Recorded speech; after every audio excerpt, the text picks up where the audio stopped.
So good morning, everyone. And so just to sort of start out, this is a roundup of some sort of activity of Go malware from last year. And because it's sort of a roundup and sort of like limited but time, kind of sort of run through a lot of sort of cases and examples to just give you guys a chance to see kind of what actually happened. So we won't go into much detail around all the specific cases out there because that will probably take us most of the day.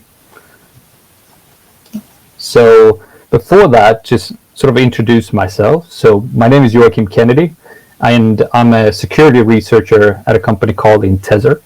And what we do there is we have a sort of a technology that detects sort of code reuse, and we use that to sort of aid in analysis of malware and incident response. But then we also use that in a product to protect cloud instances and Linux servers via sort of a runtime detection.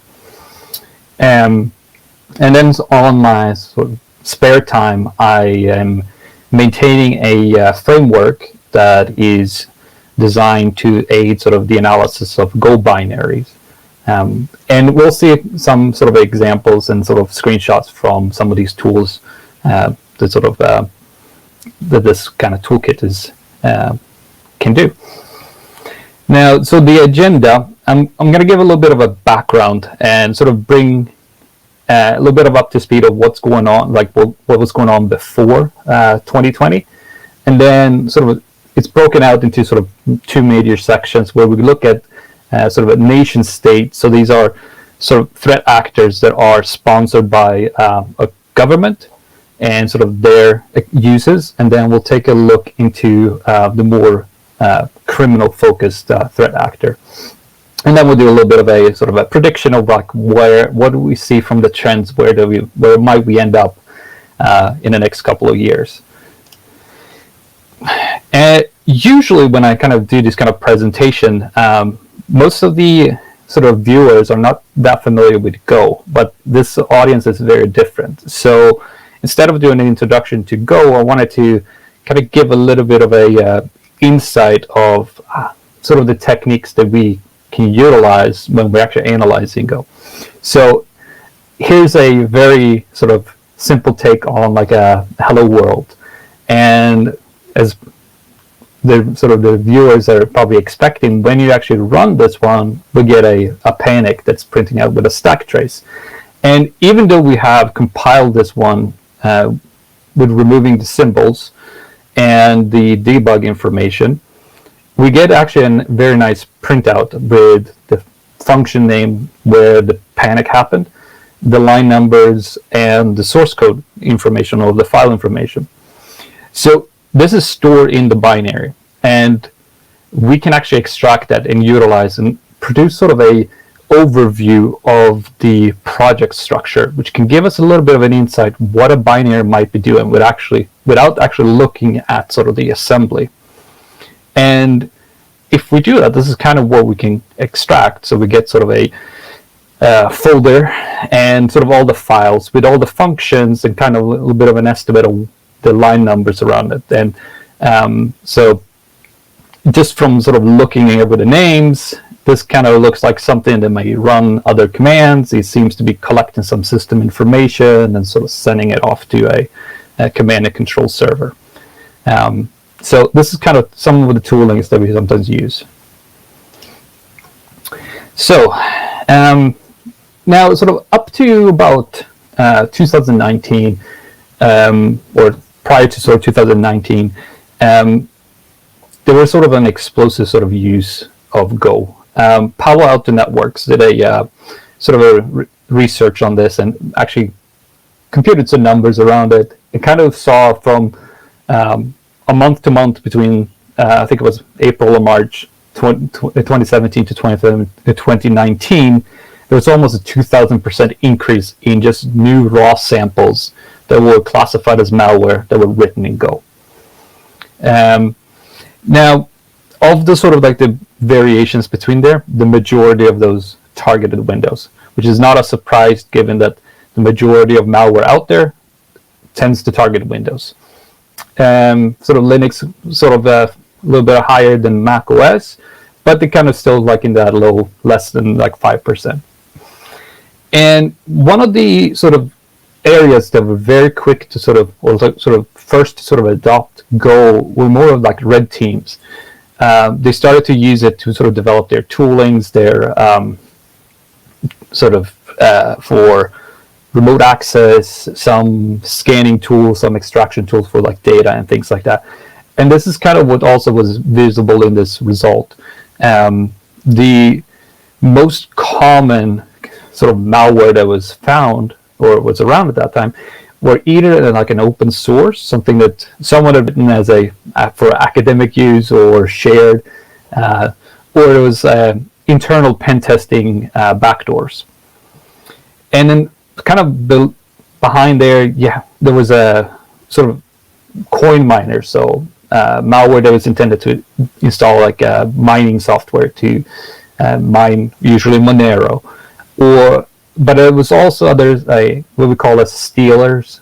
This is malware that intended to collect data on the machine, usually credentials. They steal information that's stored in browsers. So if you store your credit card information, for example, they will pull that out and sort of send it off to the person that operates the malware. And then, of course, there was a fair share of sort of botnets. So pivoting over to sort of 2020, so nation states. So one of the countries of sort of government organizations that have taken are more using sort of Go than any others is probably Russia. And the way sort of the intelligence organizations are set up in Russia, there's multiple sort of agencies. So you have the military intelligence, which is going under the sort of the brand of GRU, and from sort of the private side, we usually track these as sort of threat actors, and we give them names, and the threat actor that's sort of tied to the military intelligence is APT28. Also go by the name of Fancy Bear. This is probably one of the more known ones. They were part of the attack against the DNC. They have compromised. They've launched attacks against the German Bundestag and many other sort of other governments. The other ones is sort of big in this area is APT29, also known as Cozy Bear, which was also one of the threat actors that was behind the DNC attack. They're part of what's called the SVR, which is the Foreign Intelligence Service, and they kind of cooperate a little bit with sort of FSB, sort of like this FSB's way of doing international sort of spying, where they otherwise is sort of intended to do sort of more of like domestic operations. And sort of in terms of these, like there's these two all have sort of adopted Go into their tool sets.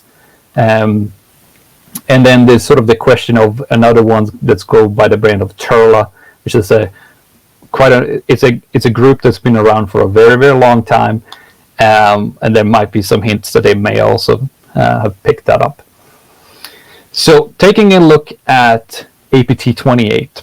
So one of the malware that they have that is written in Go is called Zebracy. This is a malware that actually has been around since around 2015. It's what's called a downloader. So it's intended as a sort of a first stage. It will execute, collect information about the machine, send that up to a command and control server, and based on that data, they determine if it is the victim matches who they are targeting, and they will then deliver sort of a second stage. Now, what's sort of unique with this malware is that it's actually implemented in multiple languages. So, and Go is one of them. they kind of rotate around with them, and it's kind of a way that they're trying to get around being detected. This is mainly used to target governments and sort of commercial organizations that are engaged in foreign affairs. So you see attacks against embassies, you see it against sort of Ministry of Affairs, and usually in areas around Eastern Europe. The way this one is delivered is usually via a highly sort of focused spear phishing attack. And just to give sort of an example, so in October frame, we detected a sort of a new campaign that started. It started actually with a internal email sent from one user account at a Ministry of Foreign Affairs at a Eastern European country to another user, and in this email there was an attached virtual hard drive. So this is sort of the normal sort of the file system that's used by Windows hypervisor. So you can open these up in Windows 10, and it will, if you just double click on it, it will actually mount, and it appears almost as a external hard drive. This file, inside this hard drive, there was two files. You had an application that is disguised as a Word document. This payload was the Delphi version of ZebraC. Now, the PDF that also came there was a list with a sort of a it's a list in Russian where it's outlining individuals and companies that are classified to be associated with terrorist organizations. And a couple of weeks later, this same hard drive file was sort of uploaded to a online site for scanning of malware from the same country. And in this scenario, they've changed from the Delphi versions to the Go version of ZebraC. The other thing that they had done with the PDF that was part of it was it's corrupted. So this is a technique they've used in the past where they do this to kind of force the receiver to actually kind of click the application. And given that it sort of seemed to be likely coming from the same entity, and the sort of shift from one version of the malware to the other, it's possible that the first attack didn't work. So they changed the malware to the Go version because they thought it might have been detected. And then they also corrupted the PDF to further sort of push down the receiver of the email to click on the application. And this Go version was also used in an attack a few weeks later against another Eastern European country. And in the same way, it includes the application and a PDF. This PDF was a slide, sort of a marketing slide for one of the biggest Chinese pharmaceutical companies that were at this time in the middle of the phase 3 clinical trials for their COVID vaccine. So it's sort of a likely sort of scenario that's kind of like the area that they were used to target. And when we sort of looked at these samples that were used, they shared quite a lot of sort of similarity to other samples that had previously used at older campaigns.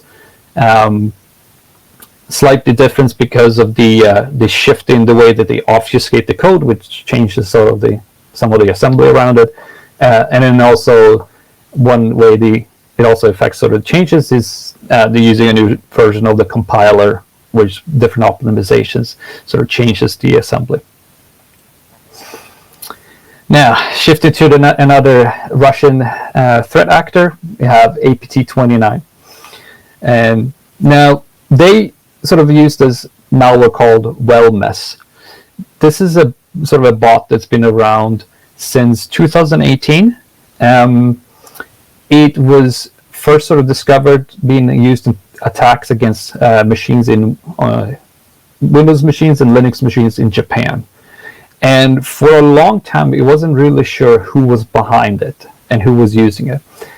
But then in the summer last year, the National Cybersecurity Center in the UK released a publication where they attributed this malware to the APT29 in attacks that was against organizations that was behind the COVID-19 vaccine development.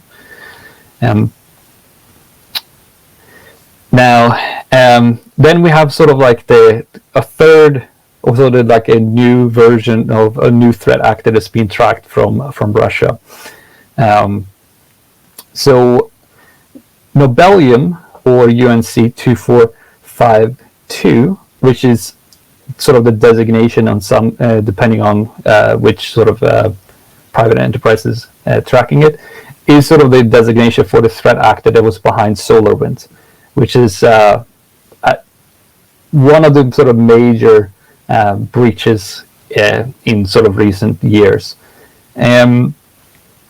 Earlier this year, both Microsoft and FireEye released a report on where they sort of update their previous sort of analysis, and they brought in like, here's what we believe are highly likely more malware that they've used. So these are sort of malware that was used further down in the sort of the chain after sort of SolarWinds and sort of initial sort of foothold happened.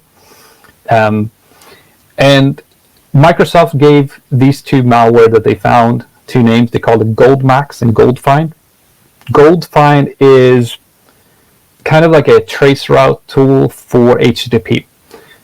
They believe it's being used to for the threat actors on the machine to detect if they have a direct connection, can I get a direct connections to the command and control server, or if it's going through a proxy. Where GoldMax is a backdoor. It's a remote access Trojan. It gives the operator full control of the machine. But it's very sort of interesting with this malware. It's a heavy user of like encryption. It tries to hide everything that it has. It's very, very stealthy. And sort of in the same vein as the other things they use in the SolarWinds, it uses what's called like an activation time. So when it first gets on the machine, it will sit dormant until it hits this timeline and it goes active. And it's this sort of technique that they try to use to be sort of separate themselves from the initial sort of compromise and make sort of the investigation harder. Another kind of interesting piece is they have what's called like a decoy traffic. So when this malware is connecting out and talking to the command and control server, it will also send out a bunch of other sort of decoy traffic. And here's an example of some of this decoy traffic. So it makes it look like collecting some static assets and things like that. But in general, this malware is actually pretty small. I mean, it's sort of less than 900 lines of code, and you can sort of see sort of some of the functionality where it sort of has like false requesting, where it sort of generates this information. Switching sort of area, so Holy Water as another APT. This was a sort of campaign that was discovered by both Kaspersky Lab and Volexity. They were targeting Tibetan individuals. And as part of their tool set, they actually used two Go malwares. And one of them is quite interesting because it's a remote access Trojan, gives the attacker full access of the machine, but the way it's communicating is via Google Drive. And the way they achieve this is that they use this open source library. And if you take a look, sort of, you see the files in the main directory. They've added a couple of more files that starts with a KK underscore. This sort of turns this library into the sort of the main sort of package, and then sort of runs and executes. shifting to sort of the criminal underground. So one of the things we've seen a lot of uses of is what's called like a loader and a crypter. These are sort of a binary. They will include like a payload that it's sort of hiding and protecting. And one of the sort of reasons for doing this is because just the fact that Go binaries in general are pretty large, which is a sort of a drastic change and difference from normal malware. Malware is usually very, very small, sort of like in size. Just as an example, like Hello World has about 1,700 functions, which is, if you're looking at for one malicious function in there, it's almost like finding it's like a needle in a haystack. And then, as many know, there's multiple ways of sort of embedding resources into a Go binary. Now also with sort of the functionality that's provided by the standard library, we also see like these third-party packages that's also used by threat actors. This is a what's called a Crypter that is open source. It's available on GitHub. It's designed for targeting Linux environments. It's the way it operates. It takes the payload. It has it encrypted with AES inside of it, just stored as a. It's actually stored sort of appended to the end of the file, and it will sort of decrypt it, and then it uses a system call to create a memory-backed file that it writes the file to, and then it just calls the system call to exec. So it unpacks it in memory and writes sort of like the true payload into this memory space and run it without ever touching disk. So it's a way of kind of hiding the true malicious part. And we see this, it's like here's a use case where this package being used by a threat actor that goes sort of by the name of Team TNT. They targeting cloud environments and they try to drop crypto miners on it. They use this to protect their IRC botnet that they also install, which is they can use for sort of DDoS attacks. So remote access Trojans. It's been kind of a fair use of it. Yeah, sort of some of the older, they're all sort of like the old tools that keep sort of being using. For example, we saw a sort of a Linux version of a rat used by a group called Carbonac. They also kind of tracked by a name called Fin7. They've been behind a lot of sort of attacks against restaurants and things like that, hospitality industry in general, where they go after credit card information. They have sort of a Windows-based sort of rats that just keeps going. You know, this one has been active for years. They've shifted over to Go and still being active. And then also we see it being used against sort of hardware devices. So NetScaler had a vulnerability early that was early fixed in 2020.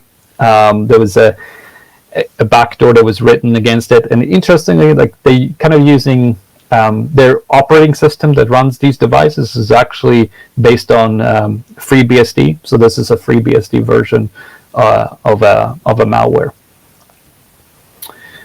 Stealers. One of the first sort of stealers that was sort of publicly reported was called CryptoStealer.go. It was found by Malwarebytes. I think it was somewhere in 2019, 2018 timeframe. And in 2020, it was still active. It's designed to steal crypto wallets that are stored on the disk and data stored in browsers. So it'll take credentials, it'll take credit card informations. Sometimes they also will steal sort of account information to gaming products, so like Steam credentials and things like that too. What's very interesting with this one is the way they obfuscate it. So they have obviously some sort of tooling that renames all the function with random Unicode characters, which makes it look like this when you kind of try to figure out what it's doing. Another kind of stealer we found in 2020 is this kind that does like clipboard stealing. So this is it sits and just listens and checks to see the clipboard in Windows, and if it matches like a string that could appear to be a wallet address, it will replace it with something that already has sort of its own wallet address. And this sample that we looked at, the Bitcoin address that it tries to replace in, at the time when we analyzed, almost had 11 Bitcoin. So, do your calculation of maybe how successful this might have been. Ransomware. So, given sort of the strong sort of crypto libraries in Go, it's not a surprise that ransomware also sort of being written in it. I think in 2019, one of the ransomware that kind of got pretty good press that's written in Go is called Robinhood. It's the ransomware that was behind taking down the Baltimore City. And in 2020, they kind of updated it, and it was like a version 7 of the malware came out. We also there's another ransomware that goes by the name of Snatch, just after the comedy movie. What's kind of unique with this one is that it installs itself as a service that can run during safe mode, and then it reboots the machine into safe mode, so it can decrypt the whole machine without being interfered by antivirus. We also saw shifts, so we saw groups that had malware written, say, in C++ to migrate and rewrite their code completely in Go. So here is a ransomware group that uses a malware called NOBELIUM. It's one of these top-tier ransomware groups that go after what's called like a big game hunting. They're targeting organizations to try to gain as much profit as possible. I think one of the major one that the group attacked was the Toll Group in Australia, which was a pretty big deal when that happened. And kind of sort of ransomware in general is relatively simple in sort of implementation. This one is, well, a little bit less than, it's less than 300 lines of code just to sort of do what it needs to be doing. Another sort of a new ransomware that popped up in 2020 is one's called eCans, which is basically just snake backwards. It's targeting organizations that have sort of industrial control system. Now, they're not targeting that side of the business, they're more targeting the IT, but they sort of targeting these organizations to get them to a standstill. One of the first organizations that believed to be sort of targeted by them was the Bahrain Petroleum Company. They later sort of attacked the Fresenius Group, which is one of the biggest private health care providers in the Europe. They compromised Honda, and Honda reported that they had some issues with parts of their global organization, and then also a power company in Argentina. Quickly skipping through some bots. So we've seen cross-platform bots that sort of target both Windows and Linux. They just drop different binaries depending on what it is. One example of that is this XNRig miner dropper. Compromises different machines, and we can see here that it's using the bin data project to embed the miner that will then sort of drop on the machine. Other parts, we've seen peer-to-peer bots. So we have FritzFrog, which was a bot that has its own implementation of a peer-to-peer network. But then another one that we sort of resurfaced in 2020 is the interplanetary storm. What's kind of unique and interesting with this one is that it uses the IPFS file systems, their peer-to-peer network, to establish their own network and talk between the bots. So looking quickly just to the future. Well, so it's not anymore just pen testers that are using this, and it's probably something that will continue. We'll see more of the adoption from threat actors doing this, and the rate is increasing, and it will probably continue to increase as more and more will adopt it. On the Linux side, we seem to be more plagued with sort of DDoS and crypto mining, but given also that important data is stored on these machines, it's very likely that ransomware will also start targeting that. We've seen some ransomware as a services using Go, given that it provides them an easy way to provide ransomware for different operating systems. So it's likely that will continue, and maybe be more of it. And also more of these families, they're targeting multiple operating systems, which is kind of more of a newer sort of area. And we've also seen a sort of adoption from nation states, and that's likely to continue on. So quickly, just to summarize, the activity of Go malware has increased in the last few years. There's been notable ransomware that is out there that is using it. We see it also now popping up and being used in espionage campaigns, and it's multiple different nation states using it, and we can sort of expect that this will continue to increase. That's it. I'll thank you all for attending this talk.